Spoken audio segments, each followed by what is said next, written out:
अस्सलाम वालेकुम स्टूडेंट्स। आज का लेक्चर हम कॉन्ग्रेंस की एक अहम प्रॉपर्टी से स्टार्ट करेंगे। उससे पहले हम कॉन्ग्रेंस की डेफिनेशन को रिकॉल कर लेते हैं कि हमारे पास ए और बी कोई भी इंटीजर्स हैं। एम एक फिक्स्ड इंटीजर है। हम कहते हैं A is congruent to B under mod M. कब? अगर एम जो है वो ए और बी के डिफरेंस को डिवाइड करता हो, या अगर हम ए को एम से डिवाइड करें तो हमारा रिमाइंडर बी हो। अब नेक्स्ट, हमने कैंसिलेशन लॉ पढ़ा हुआ है, फर्स्ट सेमेस्टर में भी देखा होगा, इससे पहले कैलकुलस वगैरह में भी देखा था कि अगर हमारे पास तीन integers A B C given हो such that A B equal to A C, then क्या होता है, हम दोनों तरफ से ए को कैंसिल कर सकते हैं, देन बी इक्वल टू सी। ये कैंसिलेशन लॉ होल्ड करता है इन केस ऑफ इक्वेलिटी। लेकिन अगर हमारे पास यहाँ इक्वेलिटी की बजाय कॉन्ग्रेंस हो तो हमारा ये कैंसिलेशन लॉ होल्ड नहीं करता। ये कैंसिलेशन लॉ होल्ड करता है अंडर सर्टेन कंडीशंस। वो सर्टेन कंडीशंस क्या हैं वो हमें नेक्स्ट थ्योरम से पता चलेंगी। But it does not hold for Congress, that is if अगर हमारे पास जैसे यहाँ इक्वेलिटी थी, अब अगर यहाँ इक्वेलिटी की जगह कॉन्ग्रेंस आ जाए, if A B is congruent to A C under modulo M, then it is not always true. तो हमेशा ये ट्रू नहीं होता कि यहाँ से हम कैंसिल कर दें, तो then it is not always true b is congruent to c under mod m।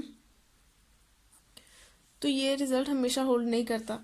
तो एग्जाम्पल हम देख लेते हैं कि कोई ऐसी एग्जाम्पल जिसमें ये रिजल्ट हमेशा होल्ड नहीं करता, या ऐसी एग्जाम्पल जो हमारे इस रिजल्ट को डिसप्रूव करती हो।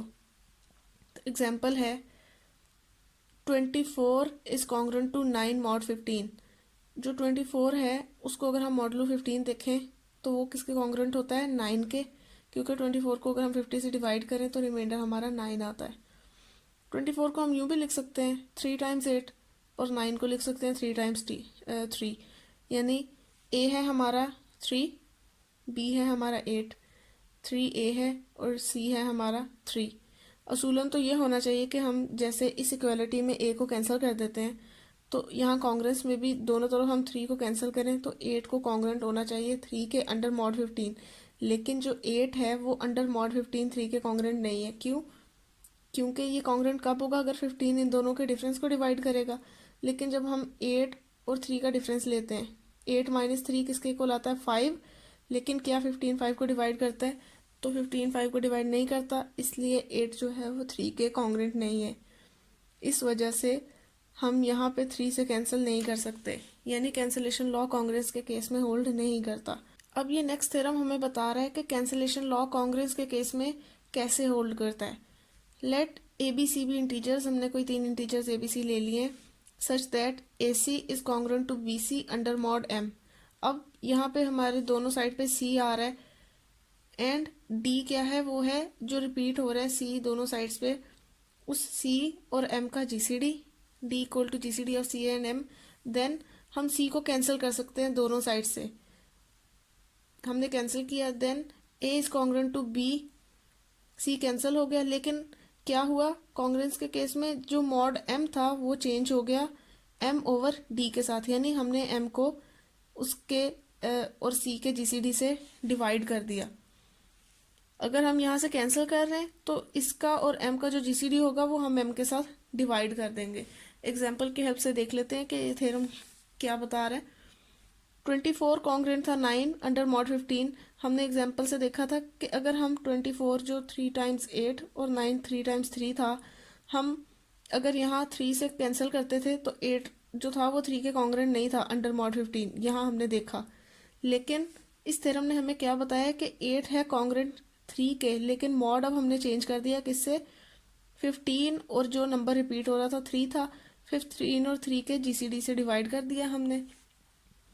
जीसीडी ऑफ 3 एंड 15 क्या था? वो 3 है, तो 8 जो होगा वो कॉन्ग्रेंट होगा 3 के under mod 15 over GCD of 15 and 3, और वो 3 आ गया। 15 ओवर 3 5 के इक्वल है। तो इस थ्योरम ने हमें बताया कि अगर हम 3 को कैंसिल कर दें दोनों साइड से तो जो बाकी 2 इंटीजर्स बचते हैं वो कॉन्ग्रेंट होंगे अंडर मॉड 5, यानी 8 कॉन्ग्रेंट होगा 3 के अंडर मॉड 5 में। अब सवाल ये पैदा होता है, क्या कोई ऐसा तरीका नहीं है कि हम इस नंबर सी को दोनों तरफ से कैंसिल कर दें लेकिन हमारा मॉड एम भी चेंज ना हो? वो यानी ए और बी जो कॉन्ग्रेंट हो under mod M by D हमें ना करना पड़े। तो ये करोलरी हमें बता रही है कि हम सी से अगर डिवाइड करें तो एम कब नहीं चेंज होगा, अगर जीसीडी ऑफ सी और एम किसके इक्वल है, वो 1 के इक्वल है। क्योंकि पिछले थ्योरम में अगर हम सी से डिवाइड करते थे तो यहाँ एम बाई डी आ जाता था। डी क्या था, सी और एम का जीसीडी। अब अगर सी और एम का जीसीडी ही 1 होगा तो एम ओवर 1 एम ही आ जाता है। तो उस केस में हमारा कैंसलेशन लॉ क्या होगा कि if A C is congruent to B C under mod M and GCD of C and M is 1, then A is congruent to B under mod M. यानी अब हमें एम को change करने की ज़रूरत नहीं पड़ी, क्योंकि एम को जब हमने 1 से डिवाइड किया तो वो एम ही रह गया। एग्जाम्पल है 28 इज कॉन्ग्रुएंट टू 6 मॉड 11। 28 को हम लिख सकते हैं 2 टाइम्स 14 और 6 को हम लिख सकते हैं 2 टाइम्स 3। दोनों तरफ अब हम देखते हैं जीसीडी किसका, जो नंबर रिपीट हो रहा है 2 हो रहा है। 2 और 11 का जीसीडी क्या है, 1। तो इस करोलरी से हमें क्या पता चला कि हम 2 को दोनों तरफ कैंसिल कर सकते हैं और हमारा जो मॉड के अंदर वाली वैल्यू होगी वो चेंज नहीं होगी। तो हमने देखा कि 14 जो है वो कॉन्ग्रेंट है 3 अंडर मॉड 11। और आप ये वेरीफाई भी कर सकते हैं क्योंकि 14 माइनस 3 11 होता है, तो 11 जो है वो 11 को डिवाइड करता है। अब तक हमने कॉन्ग्रेंस की हेल्प से 2 क्वेश्चन सॉल्व किए थे कि कैसे हम काफ़ी लेंथी कंप्यूटेशंस वाले क्वेश्चंस को कॉन्ग्रेंस की हेल्प से इजीली सॉल्व कर सकते हैं। एक क्वेश्चन जिसमें हमें काफ़ी लार्ज इंटीजर दिया गया था, हमसे पूछा गया था कि with respect to given integer इसका रिमाइंडर कैलकुलेट करें, तो हमने कॉन्ग्रेंस की हेल्प से उसे इजीली सॉल्व किया। इसी तरह एक विक्टोरिया से रिलेटेड क्वेश्चन था जो हमने इजीली सॉल्व किया। अब कॉन्ग्रेंस ही की हेल्प से हमने कुछ डिविजिबिलिटी के रूल्स डिफाइन किए हैं कि क्या हमें दिया गया होगा कोई नंबर, हमसे पूछा जाएगा क्या ये इस गिवन नंबर से डिविजिबल है या नहीं, तो उसको चेक करने के लिए हमारे पास कुछ रूल्स हैं। और वो रूल्स हमने कैसे डिराइव किए हैं, वो हमने कॉन्ग्रेंस की हेल्प से डिराइव किए हैं। वो रूल्स पढ़ने से पहले हम किसी भी नंबर की डेसिमल रिप्रेजेंटेशन के बारे में देख लेते हैं कि कोई भी नंबर हमारे पास n दिया गया हो तो उसकी डेसिमल रिप्रेजेंटेशन हम कैसे देख सकते हैं। यानी डेसिमल रिप्रेजेंटेशन का मतलब अंडर उस नंबर को हम अंडर बेस 10 कैसे लिख सकते हैं, n is equals to am 10 raise to power m plus am minus 1 10 raise to power m minus 1 plus up to a1 into n। हम देख रहे हैं कि 10 की पावर में से एक एक माइनस करते जा रहे हैं plus up to last term में 10 रेज टू पावर 0 हो जाएगी और वो 1 होती है, वेयर am जो है वो नॉन ज़ीरो है और बाकी जितने भी ये इंटीजर्स हैं वो सारे 0 और 10 के दरमियान है। 0 के इक्वल हो सकते हैं, 10 से वो सब छोटे हैं, यानी वो 9 तक वेरी कर रहे हैं। फॉर एग्जांपल अगर हम लोगों ने 1492 को इसकी डेसिमल रिप्रेजेंटेशन में लिखना हो तो हम कैसे लिखते हैं, 1 टाइम्स, अब ये 4 डिजिट्स हैं तो हम 1 टाइम्स 10 रेज टू पावर 3 यानी 4 में से एक कम कर दिया, 1 time 10 raise to power 3 plus 4 times, अब एक 10 की पावर कम कर दी, 4 times 10 raise to power 2 plus 9 है तो 9 टाइम्स 10, 2 में से एक और कम कर दी पावर, तो ये बन गया plus 9 times 10 plus 2। Decimal representation देखने के बाद हम ये रूल्स ऑफ डिविजिबिलिटी को देख लेते हैं कि let n be a positive integer और ये इसकी डेसिमल रिप्रेजेंटेशन है where am is non zero और जो ai हैं वो वेरी कर रहे हैं बिटवीन 0 एंड 10। और जो ये AIs हैं यानी am माइनस 1 a1 a0 इन सब को हम क्या कहते हैं, डिजिट्स। a0 जो है वो इसका 0th डिजिट है, a1 जो है इसका 10th डिजिट है, इसी तरह जो a2 होगा वो 100th डिजिट होगा, यानी जिस 10 की जिस पावर के साथ वो मल्टीप्लाई हो रहे हैं वो उतना ही इसका डिजिट होगा। अगर हम उर्दू में देखें तो हम इसको कहते हैं इकाई, दहाई, आगे सैकड़ा, फिर हज़ार, इसी तरह हम आगे सोन चलते जाते हैं। तो अगर हमारे पास कोई भी पॉजिटिव इंटीजर n दिया गया है और हमारे पास ये डिविजिबिलिटी के रूल्स हैं, ये हमें बता रहे हैं कि कौन कौन से नंबर्स हमारे उस n को अगर डिवाइड करते हैं तो किस कंडीशन में डिवाइड करते हैं। देन पहला रूल है कि 2 जो है उस नंबर n को डिवाइड करेगा कब, अगर 2 उसकी 0th डिजिट को डिवाइड करे, यानी जो हमारा नंबर है उसका जो लास्ट डिजिट है A0 अगर 2 उसको डिवाइड करता होगा तो 2 हमारे पूरे के पूरे नंबर को भी डिवाइड करता होगा। सेकंड रूल है 3 डिवाइड्स n, 3 हमारे नंबर n को डिवाइड करता है। कब? अगर 3 जितने भी ये डिजिट्स आ रहे हैं हमारी डेसिमल रिप्रेजेंटेशन में उन सब के सम को डिवाइड करता हो। That is 3 divides summation I varies from 0 to m। इसको हम यूँ भी लिख सकते हैं A0 प्लस A1, हम i की वैल्यू वेरी करते जा रहे हैं, plus up to so on AM। अगर 3 जो है हमारे सभी डिजिट्स के सम को डिवाइड करता है तो 3 हमारे गिवन इंटीजर को भी डिवाइड करता है। थर्ड रूल है 4 divides n, if and only if 4 divides A0 क्या था उसका 0th डिजिट, A1 क्या था उसका 10th डिजिट। अगर हम उसके 10th डिजिट को 2 से मल्टीप्लाई करें और उसमें उसका 0 डिजिट ऐड कर दें, हमारे पास जो भी इंटीजर आ रहा है अगर तो 4 उस इंटीजर को डिवाइड कर रहा है तो इसका मतलब 4 उस नंबर n को भी डिवाइड करता होगा। 4 के लिए एक और रूल है, 2 रूल्स हैं। दूसरा रूल क्या है कि 4 n को डिवाइड करता है कब? अगर 4 उसके लास्ट 2 डिजिट्स को डिवाइड करता हो, यानी 4 डिवाइड्स A1 A0। इसी तरह 5 कब n को डिवाइड करेगा? अगर 5 उसके 0th इंटीजर A0 को डिवाइड करता हो। 6 कब n को डिवाइड, पूरे नंबर n को डिवाइड करता होगा? अगर 2 भी उस नंबर को डिवाइड करे और 3 भी। यहाँ एंड की कंडीशन आ रही है, और की नहीं आ रही। एंड की कंडीशन आ रही है कि अगर उस नंबर n को 2 और 3 डिवाइड करते होंगे तो 6 भी उस नंबर को लास्ट में डिवाइड करेगा। इसी तरह 8 के लिए है कि 8 divides n if 8 divides it's last 3 digits. अगर हमारा 8 जो है n के लास्ट 3 डिजिट्स को डिवाइड करता हो, यानी 8 divides 8 A2 A1 A0। Seventh rule है 9 के लिए। अब हम 1 का तो हमें पता है कि 1 हर नंबर को डिवाइड करता है। 2 का भी देख लिया, 3 4 5 6। 7 के लिए कोई इतना सिंपल, जैसे ये सिंपल हमारे पास रूल्स आ रहे हैं वो इतना सिंपल नहीं है इसलिए वो राइट नहीं किया। 8 के लिए हो गया। 9 के लिए क्या है? 9 किसी भी नंबर को कब डिवाइड करता है? अगर जैसे 3 के लिए था कि अगर उसके जितने भी डिजिट्स हैं उन सब के सम को डिवाइड करता हो, तो 9 का भी सेम यही रूल है कि 9 उस नंबर को कब डिवाइड करेगा? अगर वो उसके तमाम डिजिट्स के सम को डिवाइड करता हो। आगे 10 के लिए क्या रूल है? 10 डिवाइड्स n, अगर वो उसकी जो लास्ट एंट्री है A0, यानी उसका जो 0th डिजिट है वो क्या हो? 0 हो, यानी उसके लास्ट वाला जो नंबर है वो 0 हो। इसी तरह 9th रूल है 11 के लिए। 11 डिवाइड्स n, 11 किसी नंबर n को कब डिवाइड करेगा? अगर 11 उनके जितने भी डिजिट्स हैं उन सब के अल्टरनेटिंग सम को डिवाइड करे। यानी 11 जो है वो, इसको हम इस तरह से भी लिख सकते हैं, i की जगह अगर हम 0 सब्सटीट्यूट करें तो ये बन गया A0, i की जगह 1 सब्सटीट्यूट किया तो ये बन गया -1 की पावर 1, यानी माइनस A1। जब 2 किया तो -1 की पावर 2 प्लस साइन हो गया, प्लस A2, फिर -A3 plus up to so on plus -1 raise to power m AM। अगर वो इनके अल्टरनेटिंग सम को डिवाइड कर रहा है तो 11 उस इंटीजर n को भी डिवाइड करेगा। इन रूल्स की समझ आपको आएगी जब हम एग्जाम्पल की मदद से इन्हें देखेंगे। तो अब हम इससे रिलेटेड एक एग्जाम्पल देखते हैं। एग्जाम्पल है कंसिडर n। अब हमने जो अपना इंटीजर लिया है वो किसके इक्वल है? 1571724, यानी इट इज इक्वल टू 15,71,724। इतना बड़ा हमें इंटीजर गिवन है।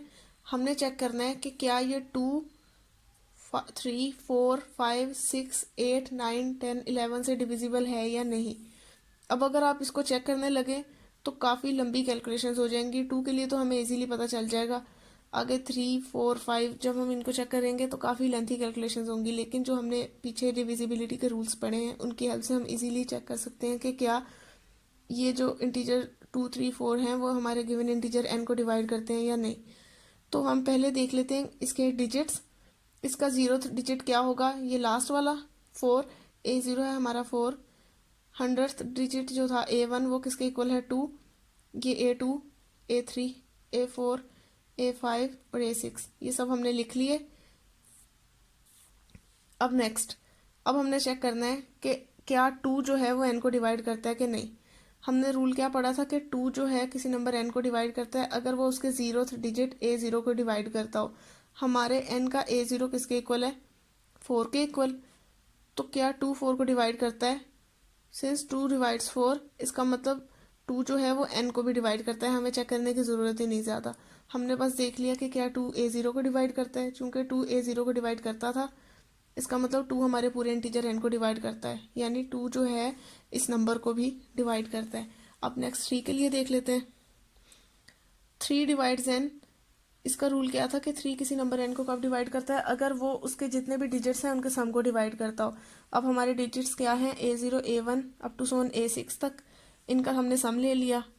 4 + 2 + 7 + 1 + 7 + 5 + 1, ये किसके इक्वल आ गया? ये आ गया 27 के इक्वल। और 3 जो है वो 27 को डिवाइड करता है।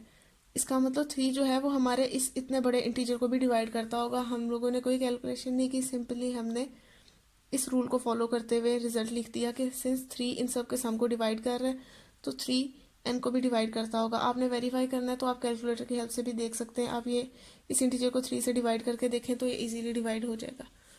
नेक्स्ट अब 4 के लिए देखते हैं कि क्या 4 इस नंबर को डिवाइड करता है कि नहीं। 4 डिवाइड्स n, क्या रूल था? अगर 4 उसके लास्ट 2 डिजिट्स को डिवाइड करता हो, तो लास्ट 2 डिजिट्स क्या थे? 2 था और 4 था, ये लास्ट 2 डिजिट्स हैं। इसको इस तरह से नहीं लिखना है, इसको a1 a0 ही लिखा है। लास्ट 2 डिजिट्स को हम इस तरह से लिख रहे हैं। हम इसको a0 a1 नहीं लिख सकते कि 4 2, वो नंबर ही चेंज हो जाएगा। अब a1 a0 किसके इक्वल है? a1 a0, ये प्रोडक्ट नहीं ले रहे, सिंपल हमने लास्ट 2 डिजिट्स लिखे हैं। ऐसा नहीं है कि a1 टाइम्स a0 है। ये है a1 a0, a1 की वैल्यू 2, a0 की वैल्यू 4, 24। और हमारा रूल हमें बता रहा है कि 4 जो है वो n को डिवाइड करता है। अगर 4 a1 a0 को डिवाइड करता है, a1 a0 है 24, और हमें पता है कि 4 जो है वो 24 को डिवाइड करता है। इसलिए हम इस रूल की हेल्प से कह सकते हैं कि 4 जो है हमारे इस वाले नंबर n को भी डिवाइड करता होगा। 5 के लिए क्या है? 5 n को डिवाइड करता है कब? अगर 5 उसके लास्ट डिजिट को डिवाइड करता हो। अब की बार हमारा लास्ट डिजिट a0 किसके इक्वल है? 4 के इक्वल। चूंकि 5 जो है वो 4 को डिवाइड नहीं करता, इसका मतलब हमारा 5 जो है वो इस पूरे नंबर को भी डिवाइड नहीं करता होगा। आगे 6 के लिए देख लेते हैं कि 6 हमारे नंबर को कब डिवाइड करता है? अगर 2 और 3 दोनों उस नंबर को डिवाइड करते हो। तो यहाँ हमने देखा कि 3 भी उसको डिवाइड कर रहा है, 2 भी डिवाइड कर रहा है, तो इस रूल की हेल्प से हम कह सकते हैं कि 6 जो है वो भी इस नंबर को डिवाइड कर रहा होगा। इसी तरह नेक्स्ट 8 के लिए देखते हैं। 8 जो है वो n को डिवाइड करता है कब? किसी भी नंबर n को अगर वो उसके लास्ट 3 डिजिट्स को डिवाइड करता हो। लास्ट 3 डिजिट्स क्या हैं? 7 2 4, 7 24। और आप कैलकुलेटर की हेल्प से देख सकते हैं या आप सिंपल डिवीजन कर सकते हैं कि 724 जो है वो 8 से डिविजिबल नहीं है। इसका मतलब जो 8 है वो इस पूरे नंबर को डिवाइड नहीं करता। नेक्स्ट 9 के लिए है। 9 डिवाइड्स n कब? अगर सेम वही 3 वाला रूल था कि 3 कब डिवाइड करता था? अगर वो इन सब डिजिट्स के सम को डिवाइड करता हो। इसी तरह 9 का भी यही रूल है। 9 डिवाइड्स n, अगर 9 इन सब डिजिट्स के सम को डिवाइड करता हो। इन सब डिजिट्स का सम हमने पहले कैलकुलेट किया था, वो 27 आया था, और हमें पता है कि 9 जो है वो 27 को कैलकुलेट करता है, सॉरी डिवाइड करता है। इसलिए हम कह सकते हैं डायरेक्टली कि 9 जो है वो हमारे गिवन इंटीजर n यानी n ये था, इस इंटीजर को भी डिवाइड करता होगा। इसी तरह 11 का क्या था? 11 n को डिवाइड करता है अगर वो उसके डिजिट्स के अल्टरनेटिंग सम को डिवाइड करता हो। अल्टरनेटिंग सम मतलब हम साइन चेंज कर रहे हैं, पहले पॉजिटिव फिर नेगेटिव फिर पॉजिटिव फिर नेगेटिव। तो जब हमने इसका अल्टरनेटिंग सम लिखा तो क्या आया? a0 की वैल्यू 4, फिर 2 नेगेटिव साइन के साथ, +7 -1 +7 -5 +11। जब हमने इसका अल्टरनेटिंग सम लिया तो वैल्यू आई 11, और हमें पता है कि 11 जो है वो 11 को डिवाइड करता है। अब चूंकि 11 जो था वो अल्टरनेटिंग सम को डिवाइड कर गया, इसका मतलब 11 जो हमारे इस नंबर को भी डिवाइड करेगा। तो आपने देखा कि इतने लार्ज नंबर को हमने कैसे इजीली डिविजिबिलिटी के रूल्स को फॉलो करते हुए चेक किया कि क्या वो किन किन नंबर से डिविजिबल है। अब नेक्स्ट 2 एग्जांपल्स हैं, ये आप लोगों ने खुद सॉल्व करनी है। क्या है? आपने चेक करना है कि ये जो इंटीजर है 176521221, ये जो इतना लार्ज इंटीजर है क्या ये 9 से डिविजिबल है या नहीं। 9 का डिविजिबिलिटी रूल पीछे से रिकॉल करें। वो क्या था कि इन सब का सम लें, इन सभी डिजिट्स का, और देखें कि जो भी सम की वैल्यू आ रही है वो 9 से डिविजिबल है या नहीं। अगर तो वो 9 से डिविजिबल हुई तो ये नंबर भी 9 से डिविजिबल होगा। और सेकंड एग्जांपल जो आपने सॉल्व करनी है वो ये है कि आपने ये इंटीजर आपको दिया हुआ है 670 040 107। आपने देखना है कि ये डिविजिबल है 11 3 और 9 से। आपने चेक करना है, हो सकता है इनमें से किसी के साथ डिविजिबल हो, किसी के साथ ना हो। तो आपने पीछे से डिविजिबिलिटी के रूल फॉर 11 3 और 9 रिकॉल करने देख रहे हैं और चेक करना है कि ये जो इंटीजर है वो इन तीन इंटीजर से डिविजिबल है या नहीं। अब नेक्स्ट एग्जांपल है, हम सॉल्व करते हैं। Find the missing digit of the number. ये हमें नंबर दिया हुआ है, इसका ये मिसिंग डिजिट है जिसको मैंने डैश से डिनोट किया हुआ है। यहाँ हमने डैश लगा दिया है, हमें नहीं पता इस जगह डैश में क्या आएगा। तो हमें कहा गया है कि फाइंड करें इस मिसिंग डिजिट को। कैसे? कि अगर ये नंबर डिविजिबल हो 11 से। हम लोगों को ये नंबर दिया हुआ है, उसकी एक प्लेस खाली है, हमने वो खाली प्लेस फाइंड करनी है और हमें साथ बता दिया गया है कि ये नंबर 11 से डिविजिबल है। इसका सोल्यूशन हम कैसे देखेंगे? चूंकि ये हमें गिवन है कि ये नंबर 11 से डिविजिबल है और हमने इस मिसिंग डिजिट को x का नाम दे दिया है। अगर x का नाम नहीं भी देना था आप डैश भी लिख सकते थे, लेकिन डैश चलाने से बेहतर है हमने इस मिसिंग डिजिट को x का नाम दे दिया। Let x be the missing digit. अब हमें गिवन है 11 जो है वो इस नंबर को डिवाइड कर रहा है। गिवन है 11 और x हमने डैश की जगह डाल दिया। This shows that 11 divides 9 555 5x4 353। इस पूरे नंबर को 11 डिवाइड कर रहा है। अब यहाँ लगाया डिविजिबिलिटी का रूल। डिविजिबिलिटी का रूल हमें क्या बताता था कि 11 जो है वो इस पूरे नंबर को डिवाइड करेगा। कब? अगर वो इनके डिजिट्स के अल्टरनेटिंग सम को डिवाइड करे, यानी 3 -5 +3 -4 +x +5 -5 +5 -5 +9 सॉरी 11 अगर इनके अल्टरनेटिंग सम को डिवाइड करेगा तो 11 इस पूरे नंबर को भी डिवाइड कर रहा होगा। तो हम यहाँ से लिख लेते हैं कि चूंकि 11 इस पूरे नंबर को डिवाइड कर रहा है, इसका मतलब 11 इनके अल्टरनेटिंग सम को भी डिवाइड कर रहा होगा। अल्टरनेटिंग सम हमने लिख लिया सारे डिजिट्स का। और आपने ये देखना है कि अल्टरनेटिंग सम स्टार्ट कहाँ से हो रहा है? लास्ट नंबर से, लास्ट डिजिट से स्टार्ट हो रहा है। इस साइड से नहीं स्टार्ट हो रहा है, इस साइड से स्टार्ट हो रहा है। तो जब हमने अल्टरनेटिंग सम लिया तो वो किसके इक्वल आ गया? सिंप्लीफाई किया, 3 में से 5 माइनस किया, -2 +3 1 आया, 1 -4 -3। जब इसको सिंप्लीफाई किया तो ये एक्सप्रेशन किसके इक्वल आ गया? x -12 के। इसका मतलब 11 जो है वो डिवाइड कर रहा है x -12 को। अब चूंकि 11 x -12 को डिवाइड कर रहा है, इसका मतलब रिमाइंडर 0 हो गया। तो हमने इसको कॉन्ग्रेंस की फॉर्म में लिख दिया, x -12 is congruent to remainder हमारा 0 था, तो इसलिए कॉन्ग्रुएंट टू 0 अंडर मॉड 11। यहाँ से हमने 12 को इस साइड पर ले गए। असल में यहाँ हमने वो प्रॉपर्टी ही लगाई है कि अगर हम इसमें दोनों तरफ कोई नंबर ऐड कर दें तो हमारी कांग्रेस पे फर्क नहीं पड़ता, तो हमने दोनों तरफ 12 को ऐड कर दिया। जब हमने इस साइड पे 12 ऐड किया तो इस -12 के साथ वो कैंसिल होकर 0 हो गया। जब हमने 12 को इस साइड पे ऐड किया तो वो 0 + 12 12 ही बन गया। यहाँ से हमारे पास आ गया x कॉन्ग्रुएंट टू 12 मॉड 11। अब 12 का अगर हम रिमाइंडर देखें अंडर मॉड 11 तो वो क्या आता है? वो 1 आता है। यहाँ भी हमने वही ट्रांजिटिव प्रॉपर्टी फॉर कांग्रेस लगाई थी, लेकिन हम वो लिखने की बजाय हमने डायरेक्ट ही लिख दिया कि 12 का हमने रिमाइंडर अंडर मॉड 11 देखा तो 1 आ गया, तो इसकी जगह हमने 1 लगा दिया। दिस शोज दैट x जो है वो कॉन्ग्रेंट आ गया 1 अंडर मॉड 11। यहाँ से हमें पता चला x एक ऐसा नंबर है जिसको जब हम 11 से डिवाइड करें तो हमारा रिमाइंडर 1 आए। तो ऐसे कौन कौन से नंबर है जिनको जब हम 11 से डिवाइड करें तो रिमाइंडर 1 आता है? एक तो x की वैल्यू 1 ही होगी, दूसरी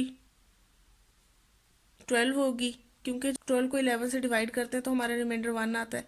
इसी तरह आगे 23 भी ऐसा नंबर है जिसको जब हम 11 से डिवाइड करें तो रिमाइंडर 1 आता है। हम 34 भी है। ये हम कैसे नंबर लिख रहे हैं? सिंपल, हम 1 में 11 ऐड करते जा रहे हैं। x की ये पॉसिबल वैल्यूज़ हैं, लेकिन x क्या था? वो एक डिजिट था, ठीक है। और हमने डिजिट के बारे में क्या पढ़ा था? डिजिट्स जो हैं वो 0 और 9 के अंदर अंदर ही होते हैं। तो इसका मतलब जो x है, चूंकि x 0 और 10 के दरमियान आ रहा है, तो x की वैल्यू ये तो हो नहीं सकती। इसका मतलब x की पॉसिबल वैल्यू यही है, यानी x इज इक्वल्स टू 1। तो हमारा मिसिंग डिजिट x था और मिसिंग डिजिट हमारा क्या मिल गया हमें, 1। तो हमारा क्वेश्चन सॉल्व हो गया। यानी 9555514 353 एक ऐसा नंबर है जो 11 से डिविजिबल है।